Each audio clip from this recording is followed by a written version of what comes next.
and welcome to GalaxyCon. So glad to be here. This is awesome. So, by the way, how many first-time convention goers do we have here? Wow. Okay. All right. Brandon, how you doing over there? I'm good. I'm looking for my family. I know they're here somewhere. I'm from this fucking place. Oh, I'm sorry. By the way, if those of you who don't, there's someone I went to college with. Someone. The first person I ever kissed is here. That was weird. They came up to my table. The first person, I was 12 years old. Yes, Jennifer. I know she's here somewhere. Oh. I used to be straight one time. I was about to say, I remember you were straight for a while. You said one time. Just once. And never again. Thanks, Jennifer. Anyway, how's everyone doing? Yeah. Everyone. Fabulous. I'm asking them. I'm happy to have you guys on a Saturday here. Oh Helluva my Boss on God. a Saturday. Helluva Boss on a Saturday. Yay. Thank you for being here. You could all been out getting laid, and you're here, and you're listening to us bullshit for 41 minutes left of this. Okay. Wow. It's going to be great. So I want to know how each of you got involved in this project to begin with, because we've heard some other folks, and first time I'm having you on a stage. So how did you guys get involved in Helluva Boss? Are we all doing it, Absolutely, or just James? yes. Oh, well, mine's the most boring story. I just auditioned, so. I was not headhunted by Miss Vivienne for this. But yeah, I auditioned. I've said a million times, I thought it was like a furry fighting game. I had no idea what it was. I really did. I was like, what is this? It was just like 3 lines with like Luna. It was like a little picture, like a stick figure Luna, and then a few lines. And I was requested for it, though. I actually don't really 100% know the story behind that, but for some reason I got requested, which means you always do requests because you know you're going to get listened to because someone said, hey, I want this person to read on this. And I was tired that day, and I read it at my friend's house in his booth. And yeah, I ended up getting it, and it's been a wild ride ever since. But yeah, I just read for it. I didn't know this, but I drove. Viv spotted me at a restaurant, and I drove home, and she clung onto the undercarriage of my car. Like a little cat. And it was raining that night, so she's committed. And she was at my window. It was 3 a.m. I saw her there with the camera. I said, oh, "Come on in." I love the phrase "clung." She clung. She clung onto the undercarriage of my car. I clung with my claws. Yeah. I grabbed onto the She undercar. said goodbye to me that night, walking backwards out the door because she didn't want to see her back. With her spine was exposed. She wasn't fully off the ground. You see, when she clung on. Anyway, it's a miracle she's alive. You understand? You understand? What are you right now? Oh my God! What are you? You understand? Look. So that's the story of Helluva Boss. You get it? Stop. Shut the Who said that? Get out. Don't. Said it wrong.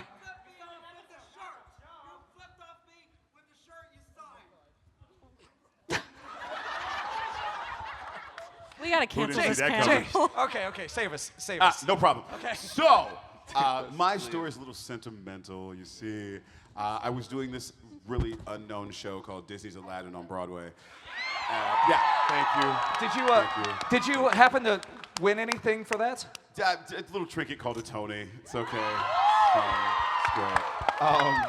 And I went outside, and there was this beautiful young lady and family and friends, and she had this picture that she had drawn in her own style. She had drawn the Genie in her own style. And so I walk up to her, we start talking. She tells me she's an animator. I said, I love animation. I want to get into cartoons. She was like, you had almost graduated, or you just I had just graduated. Just yeah. graduated from college, from the school to be an animator. And I said, cool, come backstage. She comes backstage. We start talking. And I said, look, if you ever have a show, let a brother know. I will be on it, no matter what. And then I know a couple later.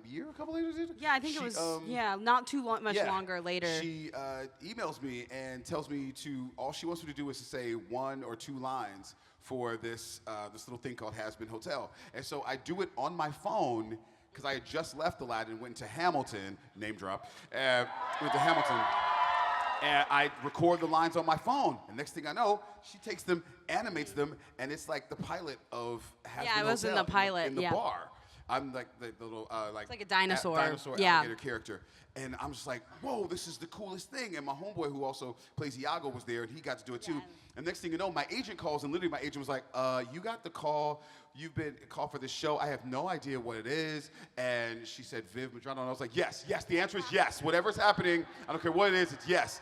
And that's how I got to be Asmodeus in Helluva Boss. How long did it take you to find the voice of your character? Like, was it an instant, or did you all, kind of, I don't want to say workshop it out, but did it take you a little while to find the voice? I actually have been meaning to ask you that, Viv. I do not remember being methodical about the voice, and I almost want to say that I showed up to the studio and just did that. And same with Richard, and same with, did we talk about what the voice was? I don't think so at all. No, like for some characters we did. Like obviously, I think Millie is the most specific because she's got like the Southern accent and everything, and obviously her voice sounds so different from Vivienne's. So she, I think, is the one that puts on the most voice. And also Alex. Alex is doing the like "Rah" thing, you know. And so, What was that? What was that? I'm Alex Brakeman. I can. It's like Cartman with bronchitis. Hi, Alex. He's gonna shoot us for that. See, I hope he sees this. Sorry. Wait, I got a message. I just got a text from Alex. It says, I quit. What is that? He said, fuck you guys. Fuck you guys. Fuck you guys. But anyway, no, everyone else, I feel like, I mean, obviously there's I think there's a tonality to Asmodeus as well, but I just like people's voices. I really think that people have distinct voices, like, in themselves. And so obviously the character comes from the story and the script and everything, but I feel like the voice is always like, I don't know, I like the naturalness of, like, because Richard basically just does his voice for Moxie. Just a little bit like more snotty, like me. And like what was cool was like when she sent the picture of Asmodeus, there was the description, embodiment of lust. And I was like, oh, well then, that's fine. Ow. And I remember distinctly showing it to my wife, and she's like, no, that's not you at all. And I was like, thanks, babe. Because she was joking. She was like, oh, God, you are so going to get into this. I'm like, you damn right. I'm pretty sure the floor is now a slipping hazard, so watch out when you walk out of here. You have the most sexual voice in the whole series, and I'm in it. You have The fun thing is, like, I also... Asmodeus gets to be emotional, but also get to show his sexy side, so it's always fun when I get to say lines to Alex. It's like, oh, I love you, Fizzy Frog, and it's stuff like that. So I get to the fact I get to go into my lower register, I don't even have to warm up. I just get to just do it. I love those scenes so much. It's really fun. What has it been like to watch Helluva Boss go from, just an indie animation project to an internet phenomenon? It's been insane, actually. I remember, like I said, I told my wife I was going to do it. We did it, and we decided to watch it. And my wife calls me. She goes, have you seen the views on this? I was like, no, I'm just so happy for Vivienne. This is a great show. She was like, come home. I come home, and we put it on the thing, and she goes, look at the numbers. And I was like, holy, what, 1 million? What?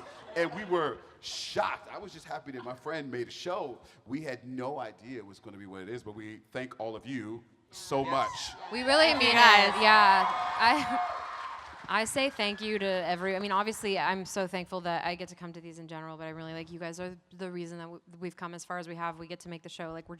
You guys, the merch sales literally funded the show. So yeah, it's huge. And I've always been someone who is, for better and worse, really obsessed with the work and not the fame. I truly just love acting.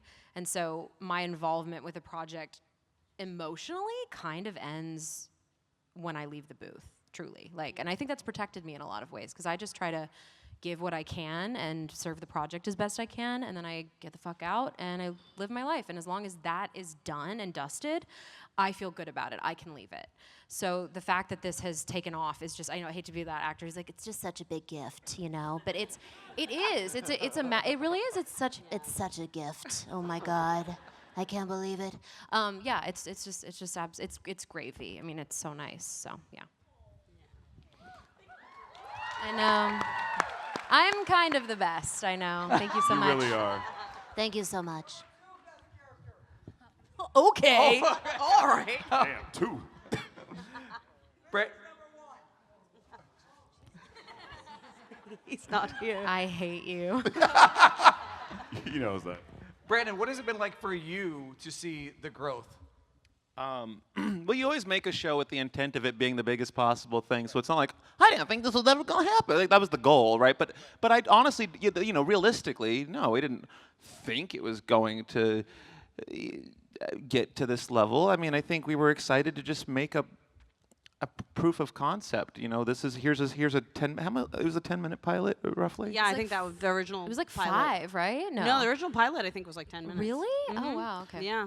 Anyway, I just let's do a thing where, and it's the same concept I have with my channel when I introduce a new set of characters or a new. It's like there's no plot to it. Let's just live in a bunch of cut up, almost like mockumentary feeling vignettes together and show just show a day in the life of this workplace. And what the fuck did you just say to me? As I don't speak Mandarin, I'm sorry, but so anyway, yeah, it was originally supposed to be a proof of concept that we just wanted to have fun with. We never thought the show would grow to this size, and certainly it had a tonal shift that I've never seen before. And it found it on its own. It was like mold, like naturally finding this weird form that it took that no other TV show. Blitz, line him up next to Homer and Family Guy and Hank Hill and all that. No shade on any of them, but Blitz does not look like a character that was designed to win over executives. He looked like a character that was designed by someone who wanted him to look like a cool character. And Viv creates characters that are amazing. This has nothing to do with whoever the fuck asked that last question. But anyway, I mean everything I said, and now I'm done.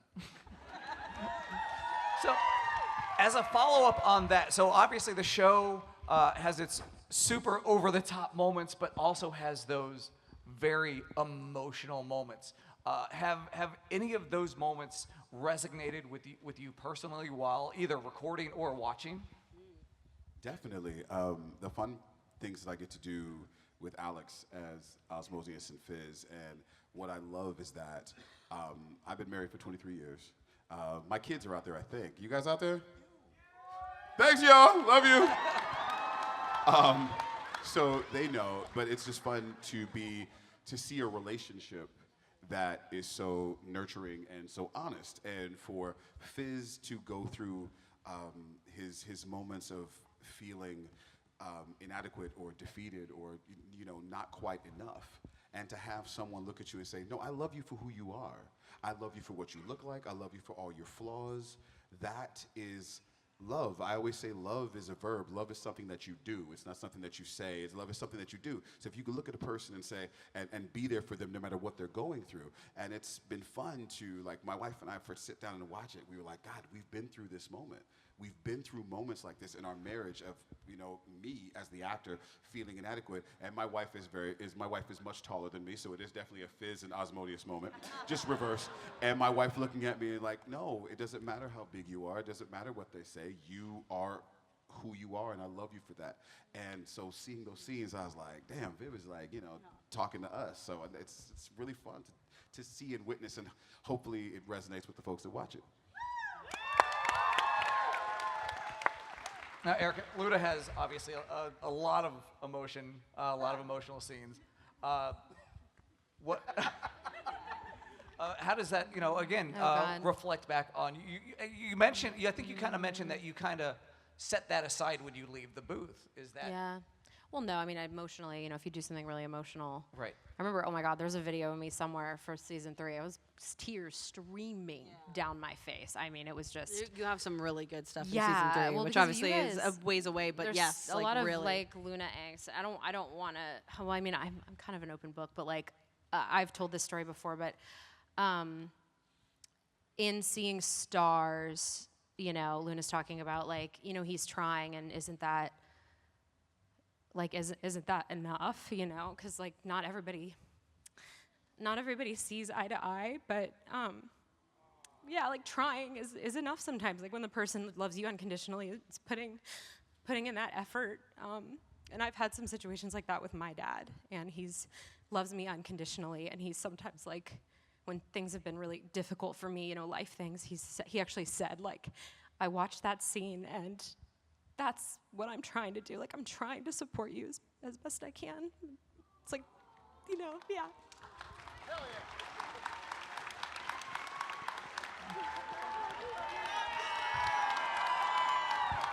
I'm gonna get through one story without crying one time at some point. But yeah, no, I have the best family ever. I love them. But yeah.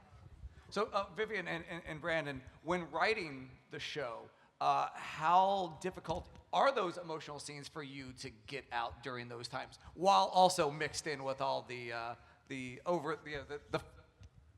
I don't want to say poop jokes after last week because we're gonna go. Oh no! We're gonna don't go bring down. it back. We're gonna Don't go down a bring- bad rabbit Richard hole. isn't- You can say it out loud. Richard Richard's isn't here. here to make it all about Right. poop right now. So, well, I mean, honestly, for me, I've teared up writing the show, and obviously that to me is like where I know I'm like, okay, this is a good scene because firstly, like it's all in my head, so. I feel like I'm the one that's the hardest to make cry because I know it all, like I know it ahead of time and I'm planning it, but when I'm writing it, it's mostly like when we're in the booth and when I'm building the radio play, the radio play is when you have like the takes from all the characters and you put them together. And so you can like hear the episode. So there's been a lot of times where, because even in the booth, like I'll get emotional, especially when you guys get emotional. Like I'll get emotional and I'll feel it, but like it's when I hear the scene all together, I've cried. I've gotten really emotional. Brandon, you recently had a really emotional session that I know was really difficult, but like you killed it. So Oh, I can't wait to hear that. Yeah, it was very. It's not till it's. it's So a, you it's haven't a ways even heard off. it. It might suck. It's a ways off. It's it's like near the end of season 3. It was but really tough. still. We shot. When did we record that? That was like a week and a half ago. That was longer than that. I feel 2 like it weeks? was like 2 weeks ago. I 3 was weeks? having one of the worst weeks, and it was like one of the worst days. And I go in for this session at like, what time was it? Like 2 in the afternoon. Yeah. I was just having an awful day, and in the studio, and I didn't read the script before. And this is an episode Viv wrote, and I have not seen it. I did not know what Blitz was going to go through. And it was very similar. There was some subject, like stuff that he was saying that was very adjacent to what I was going through. And yeah, it took a kind of a certain level of vulnerability to like be okay with crying. It was the first time in my life I've ever cried, and while I was being recorded, and that was really scary because you have all these people behind the glass. You have someone in the booth filming you, and you kind of just have to like tune it all out and just be alone. And yeah, there was just a point, I forget at what point, but there was a part where just for the rest of that scene, I was just crying in every take. And I was like, just no, roll it, just keep going, I'm ready, and let's just do it from top to bottom. And yeah, I felt like surfing. It felt like I'm like using real like feelings and I've never had that experience. Certainly not on my channel. I never go that deep on my channel. And so Not even for Labubu? well, I'd go deep, not just in that hole. But and no, not for a Labubu. Yes, and I do have to say, it's not, I don't make the rules, but every man under 6 feet tall is a Labubu. I'm sorry, that's how it is. Yes, I know, I can see you are one. You're also, I could tell who in this line is and isn't a Labubu. Yes. But those who are seated, you're lucky. When everyone stands up, though, I will look. I want to know. There's some people I think are a Labubu, and some people, like I know you're going to be massive when you stand up. I know you are like 8 feet tall, but you look like a Labubu. Now, you guys mentioned season 3, which begs the question: is season 3 going to be hampered by some of those Amazon Prime standards and practices? Are we going full blast into what we were seeing? No, one of the coolest things about working with Amazon is, I could be wrong, so I don't want to lie right now, but I don't know if they have a standards and practices. Like, I don't know if they have one. And so, like, we have never had to. There's only been, like, I think in one script of Hazbin, they were like, don't use that word. And we were like, okay. That was it. And it wasn't even like as offensive as you'd think. It was just, I think it was like, they just were like, no, that's not funny. And we were like, okay. And that was it. That was the only time. And that was for Hazbin. For Helluva, they actually technically don't, like they don't really control what we have to do. And so the show can be exactly what we wanted. Fantastic. And we had already written most of season 3 before the officialness of the relationship. So, you know, it's full, this would have been the show if it would stayed itself. But what's cool about it being on Amazon is that we did push the boundary with it. We were like I think it's just one of the episodes in like the first half of the season is like probably the raunchiest we've ever gone. And I'm like, yeah, in terms of like visuals, like I was like, it goes harder than some of the stuff in Hazbin, which is really cool. Alex will be happy about that. Yeah. Now, I know a lot of folks may be wondering, because we do here at GalaxyCon have some Homestuck Helluva Boss crossover merchandise. Yeah, Has we anybody do. picked up that yet? There's still time. There is still time, I think. Yes, we got a whole day tomorrow. But Viv, what can you tell us about that? Is there anything going on with that? Yeah, what's really fun about doing, so obviously Homestuck is our first like new project, and so we're doing a pilot, which is really exciting. But yeah, the merch we're doing is like to promote that pilot. So it's just a merch sale, and it's very exciting because it's cute. Like it's like the first time RIP can like officially be with a different IP that isn't anywhere near the Helluverse in like a form, you know. Right. So yeah, it's just merch, but it is very cute. I really like it. It's cute to see our characters like officially kind of interacting with other characters. Yeah. Brandon, I want to talk about an upcoming special that you have. Oh, yes. Yes. A Night at the Park coming Night up. at the Park. Yes. Has anyone seen this video I did called A Day at the Park? Yes, it's the one video. It's the one project that I've been asked to do a second part of at every con I go to. I hear that that video mentioned, and so yeah, we've been in production for a little over a week, and it's a lot of fun. We all love those conjoined girls that were on my channel. I brought them back for this, both of them, and. Yeah, I don't know if anyone here knows Rosanna Pansino. She's in it. There's a lot of really fun, Cornbread Jeté and so it's just a whole mashup. It's like my Avengers Endgame of all my characters coming together, except now we're at night, and we film most of this in the middle of nature, and I didn't realize before going into it how many bugs come out at night. And so, yes, this is a hell of a panel. We'll get back. I just wanted you all to know that my body, underneath my clothes, is covered in bug bites. And, well, no, some of them feel good when you itch them. They're kind of a blessing, because they're not forever. So you got to enjoy it as much as you can while it's on you. I love that. That's amazing. What a lease on Same, life. well, it doesn't work for everything. Try doing that with herpes. Anyway. Hey, I know some of you have it. I have eyes. Some of you are having a flare-up right now. Yes. All right, so I did want to get that cheap plug out of the way before we go to our audience questions. You can get whatever plug you want out of there. All right. Who didn't see that coming? Hello, what is your name? Saka. Hello. Hi, how are you all doing today? Doing well, thank you. Doing well, yeah. So my question is, I wanted to know how much of art school or the fundamental traditional pathways were necessary in order to establish the networking and relationships that built this series? None. I actually have a very interesting art school background. I mean, I am very thankful. So for the record, I went to SVA, School of Visual Arts in New York City. Great school. I'm very thankful for my time there. But what I got out of that city was the time, the inspiration, the amazing professors, and the city. And that's what I think. I notoriously, like, and this isn't, if there are any of my college friends who were not the shitheads, this isn't about you, but I notoriously had awful people around me in college, or at least to me. I've gone through the like reflective trauma, and yeah. So none of them helped me get where I am. It was not where I networked. It was actually after college. I started doing like I befriended like a little group of Newgrounds-y kind of people, which if anyone knows, Newgrounds is this website. Yeah. which I was actually never on, and so I was never on Newgrounds, and so I befriended a lot of the Newgrounds people. In fact, it was Mick Lauer who voiced Husk in the pilot, and a couple other characters around. He first introduced me to like Chris O'Neill and Zach Cadle, as I'm sure you guys know from Smiling Friends, and like some of the folks like in that community, and I befriended some really amazing people, and they were the first boost into the kind of YouTube space. And so when I was in the YouTube space, I was like, you know what, I actually want to do, like, this is a great place to put my art. And so I was kind of just organically, I just made friends. Like, I made friends with people who were also aspiring artists in like the internet world.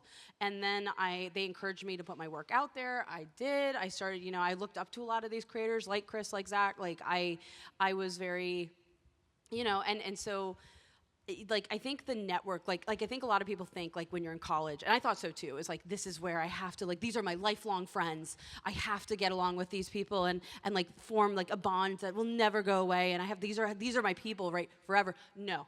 If you don't vibe with the people you go to school with, like, it's not forever. And you grow up and you meet new people. And the people in my life that I love and adore now and who've made me the person I am now, I met far out of school. So I'm very, very thankful for that. So yeah, so when it comes to networking, I think really it's about making authentic friendships and in communities of people that you love and also in the work that you all want to be doing, and just supporting each other and not treating it like a Mean Girls Club, Thank you. Thank you. Hi, what's your name? Hello, my name is Chris. Hi, Chris. So I wanted to ask, and this applies to all four of you in a way.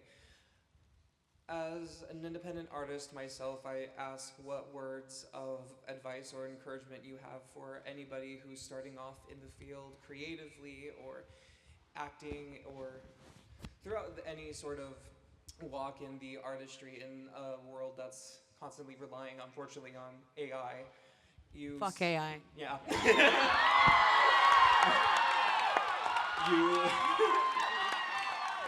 Period. Anyway, you all are pioneers against that whole thing, I think, especially with how far all of you have come in your craft. And I want to know what you would say to someone who's starting out, or someone who maybe feels like it's not working out, or if it's getting hard, because the road is long and hard, and I think everyone, including myself, would like to hear how hard and how fun the journey could be. Good question. My question, I will answer your question with a question. Do you enjoy doing what you're doing? Yes? Then it's worth it. If you enjoy it, do it. If it's acting, if it's singing, if it's drawing, if it's creating, if it's writing, whatever it is, do that. If that's what makes you happy, if that's what gets you up in the morning, if you are that person who watches a movie and memorizes all the different voice artists and does all the different voices, if you're that person who writes a story every freaking day, if you're that person who has to draw something, you have to doodle even when your friends are talking to you in your face, if you're that person, do that. And then once you do it, perfect it, work on it every day. It's never going to be easy. Matter of fact, most of the time it's not. Yes, you love it. You do it because you love it. And even through the bad times, you do it because you love it. Because if you did anything else, you would be bored to tears. You would be upset. You'd be like, oh my God, I hate this fucking job. So do what you want to do. And trust me, if you keep doing it to the best of your ability, doors will open. Yeah, 100%. I mean, I was 100%. Standing ovation. Yes, no, that's exactly what I would say. Because yeah, like I did not succeed the traditional route in any way, shape, or form. Like I said, like I graduated school and I was hopeful to, be one of those people. I was like, I just wanted to move to LA and be like a board artist or a character designer for like Disney or Cartoon Network or Nickelodeon, like any of the big ones. And I was doing a little bit. I was doing like some freelance, but it was all like the smallest, like little, like, and I was like, I'm failing. I was like, I don't know if I'm meant for this industry. And then I just started making my own thing and putting it out there. And I'm a big advocate, like my biggest advice for everyone, put your work out there. Even as it's messy, you will get better. And the more you post, the more people will see your work and maybe like it and familiarize, you know. And so, yeah, just put yourself out there. And yes, you have to love it though, because like the arts, like I can't speak for acting or singing, but for art, it's a thankless job. It's very tedious, it's long, and it's hard. But if you love it, it won't feel like that, you know? I honestly, I can't speak for, animating or I come from the world of YouTube, but I can say that, I'm from, like, original 2006 YouTube, and a lot of those big YouTubers back then a lot of them are, and I can tell you, almost all of them got burnt out, and it's really, I've watched so many people in my field just fall out of love with what they do because they created something to appease an algorithm at that time, and now the algorithm isn't that anymore, and they're wondering why they're not getting any views, and they just get tired of this, and they move back home to Georgia. And I'm no shade on Georgia, but that's. But what I'm saying is, and literally, I was going to say, James said what I was going to say way better than I could, but just in short, the only reason I'm still here doing what I'm doing is because I'm fucking obsessed. In fact, I'll tell you, I cannot wait tomorrow at the end of this con to get in my fucking car and speed on down to LA because I'm in the middle of editing footage that I just shot and haven't had a chance to edit. And all I can think about, even during this fucking panel, is how these shots are going to get cut together. And so I'm obsessed with what I do. I will never let anyone edit my stuff. I will never let anyone play my characters. It's mine, and I would do it if no one was watching. So yes, like, do what you do because you love it. Being obsessed really helps. And do not edit yourself while you're working on it, thinking what people will think about it right now, because it's going to change. What you're working on now, do not go, well, I hope this is this. No. Do what it is right now. And trust me, you're gonna have haters. They're just coming.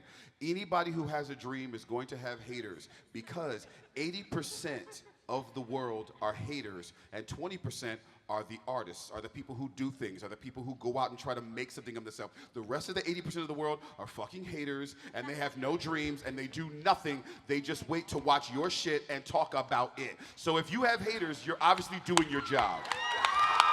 Woo! Thank you so much, Chris. ×5 if you're a woman, too. She's Reality. not lying. If you're a woman and you want to create something, gear up. Fuck yeah! But don't fucking let it stop you, ever. Hi, what's your name? Hi, my name is Marissa. I have a question for anyone in the cast, including Vivienne, who's the writer. I'm sorry. I am in the cast, technically. I'm so sorry. Technically. You're fine. My question is, if any of your characters were a human and living among us, what would you think their occupation would be? I would love to think I'd be serving at like Salt and Straw, like ice cream or something. I don't know. I just feel like Luna would have some job. She'd Everyone has to draw that. Yeah, Luna yeah. at Salt and Straw. Oh, Luna just serving at Salt and Straw, yeah. She does a good job, but she sounds mean and sad. I'm pretty sure Osmodeus would be on somebody's stage. Come on. I mean, it's just his whole personality. He's like, I've got to be, if there's a spotlight, you'll find him. So it doesn't matter whether he's doing a small cabaret or he's on Broadway. He's going to be there. Yeah, 100%. I feel like Blitz would work at the blow-up doll factory. Well, they have to come from somewhere. They do. And That's great. That's so fun. Personally, sorry. but what he does with them is not what you think, but it's not what you hope either. Personally, I think your character would either be a bounty hunter or a stripper. At the blow-up doll factory. Thank you. Thank you. Hi, what's your name? Sorry, I'm really short. I'm not a labubu, I swear. He said man. He did say man, so. I want to put a chain on your head and hang you from my backpack. Was that a Labubu reference? Yeah. Oh, it's a Labubu reference. Well, look at it. I had to clarify that for you. What was your question? Sorry. My question was, if each of your characters had a dating profile, what do you think their like bios would be? Go ahead, Brandon. Blitz would just say probably just cheese and top.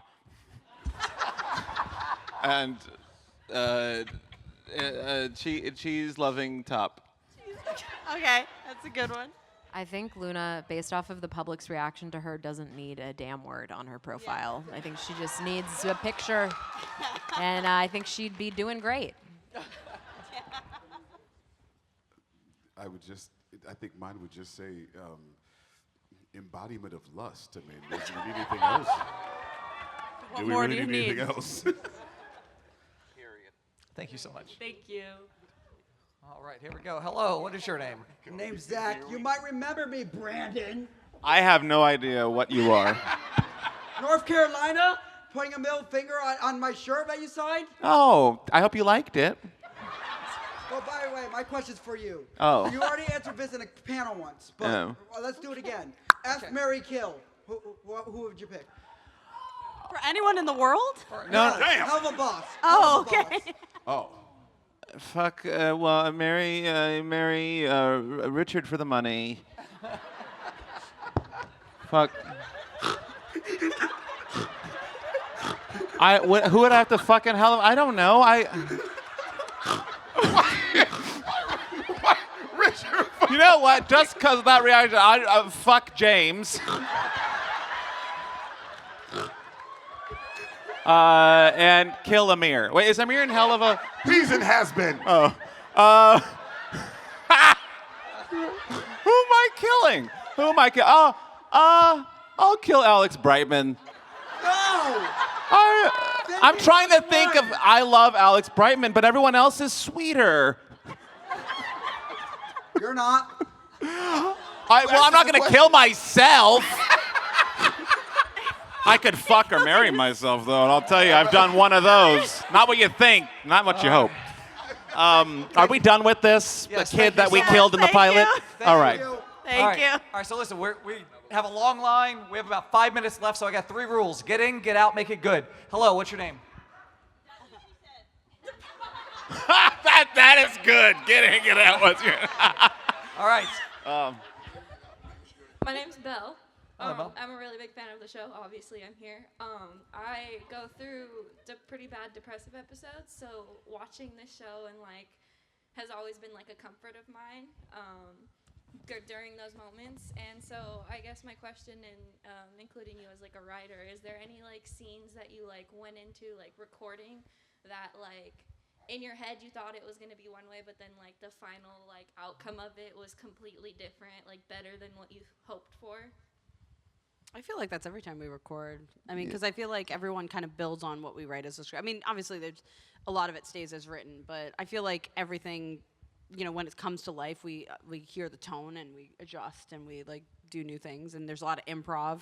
So yeah, I think it's always kind of made different. Looking at a script is like reading the description of what pizza tastes and feels like, and then hearing someone apply their performance over that is like eating the fucking pizza. You're like, oh, okay, I'm experiencing this without having to read it. This is That was cool. and you would be like a fine wine with yours, a Thank you. burgundy.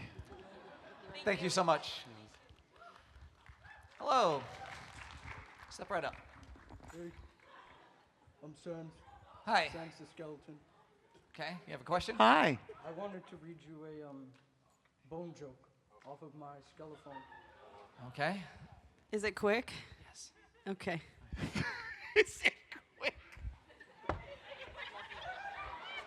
I'm with her. All right. Skeletons, Go. How come skeletons don't like to fight? Why? Because they don't have the guts. Oh my God. Thank you. Thank you. Thank you, honey. Thank you. Hi. Hello, I'm Follow, Tony. follow that. I'm Tony. I'm 5'6". I'm proud of it. Okay. Hello, boo boo. It could be either a new show or an old show. What would you want Helluva Boss to cross over with? Ooh, that's a fun one. Mr. No, You he's guys, dead. I would love to hear what you guys want. I mean, my favorite cartoon as a kid was Invader Zim. So I feel like that would be terrifying, though. That world with my world would be terrifying. Yeah, right. It's Scooby-Doo. Because there's something about Velma just walking into the, the my realm and just not knowing what the hell to do. I think she might get a clue real quick. Real quick. I'm selfishly saying South Park because I want to be in South Park. I love South Park. I would do it good with Mr. Rogers. Mr. I know Mr. he's Rogers. dead. I know he's dead, but there's enough of him. There's enough of his voice that we could do the James Earl Jones thing. AI him, bring him back. No, because you're just stealing from him. He's dead. I just see his puppets talking to the characters from Helluva Boss. I'm saying if they're Muppets would also just be steal his great. voice, just Yes. find his whatever his Muppets family would is, be great. and sweeten the deal. Throw him some money. We sell merch. We can do it. We'll just find his family. We'll put Mr. Rogers in there. AI Rogers. I said it's okay. Hi. Hi, my name is Mia, though everybody probably knows me as Star Mia O'Ferry on social media. I've met all of you before, whether it's here or at previous conventions. My question is for you, Viv. I've been on a very similar path like you, like with college. I just graduated animation with a degree, and Congrats. thank you. And so I know you've said you've sprinkled like traits of yourself in like all your characters, and when it came to like drafting like the story, my question for you is like, was there like a specific scene in the show that you personally resonated with? Ooh, I mean, yes. There's a few, but I will say I think I put a lot more of my like things that I'm like, this was almost like cathartic to write. I actually into season 3, so I can't really talk about them yet. Millie has a storyline in the season that like I was like trying to think of something because Millie doesn't have like a tragic backstory. She has like a family and like a nice, like she had a good upbringing. She obviously has insecurities and we've explored them. And Ghost Fuckers I think is a really good episode for that. We've gotten a sense of like what her like kind of mental blocks are. But I decided to give her something from my life that was like a culmination of a lot of experiences that I've had. And I don't want to give it away yet because I think that episode is all about that. So I don't want to reveal it. But yeah, I think that was really nice because it was a way to give her something that wasn't like full traumatic, but also was like something that can shape who you are as a person. So, yeah. Thank you so much. All right. 15 seconds. Go. Hi, my name is Shane, and my question for Viv is, we know sinners can't leave the Pride Ring. Mm-hmm. So my question is, what if a sinner in the Pride Ring tried to leave the Pride Ring? I just feel like there's a barrier, like you just can't go, like it physically stops you, So like it a magical cannot. shield? Mm-hmm. Magic. Thank you. Magic. All right, 5 seconds. Go. Hello, my name is Ryan. 5 seconds. My question is for James for Osmodius. After the events of Mastermind, for all of you, what advice or what would Osmodius do to say if he saw Blitz and Luna? Oh. I know, huh? It's a heavy one, right at the end. Thank you. He saw Blitz and Luna. Well, because they were in the trial. And that's our time. Thank you. No. I will say that he would probably do his best to comfort them because he knows what that's like. So I would think, as big and as crazy and as he is, he has. I'm speaking for myself. I think he has the biggest heart. So I think there's an uncle figure, there's a friend figure, there's a dad figure, there's a lover figure in him that would make him want to go and to comfort them if he could. So that's what I would say. Yeah. Thank you so much. Thank you. But Thank you, unfortunately, guys. that is our time. If you guys are in line, you guys will be going back to the tables. Please stop by the tables. One more time, let's give it up for our cast. Also, give it up for yourselves for coming out here. Before we go, we're going to take a stage selfie. So if you guys want to gather up by the stage.